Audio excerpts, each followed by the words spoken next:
আগুন তো আগুনই, আপনি গ্যাসের আগুনেই মরেন আর লাকড়ির আগুনেই মরেন, যন্ত্রণা তো সেইমই হয়। আপনি হার্ডল আমার যেগুলা বলতেছেন, মনে রাখবেন আমার জন্য কোনো হার্ডল দুইটা কারণে আমার জন্য কোনো সমস্যা হয়ে দাঁড়ায় না। একটা হচ্ছে গিয়ে মৃত্যুর ভয় আমার মধ্যে কাজ করে না, দুই হচ্ছে গিয়ে টাকা আমারে টানে না। এই দুই জিনিস যার মধ্যে থাকে না, তার চেয়ে ভয়ানক কোনো মানুষ হইতে পারে না। আমারে কোনো না কোনো কারণে আল্লাহ এমন ভাবে ফরম্যাট বানাইছে, এই দুইটা আমার মধ্যে কাজ করে না।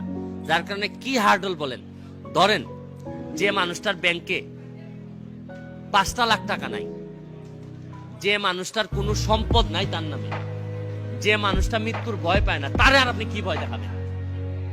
আমার এই এমপি হওয়ার পরে আগে কিচ্ছু আসে যায় না। আমার কথা হচ্ছে যে শুনেন, আমি অনেকটা অজগরের মতো, দৌড়াইয়া ধরি না। তবে আমার পেছের মধ্যে যদি কোনো দুর্নীতিবাজ বা কে যে পড়ে, তারে আর আপনি বাঁচাইতে পারবেন না।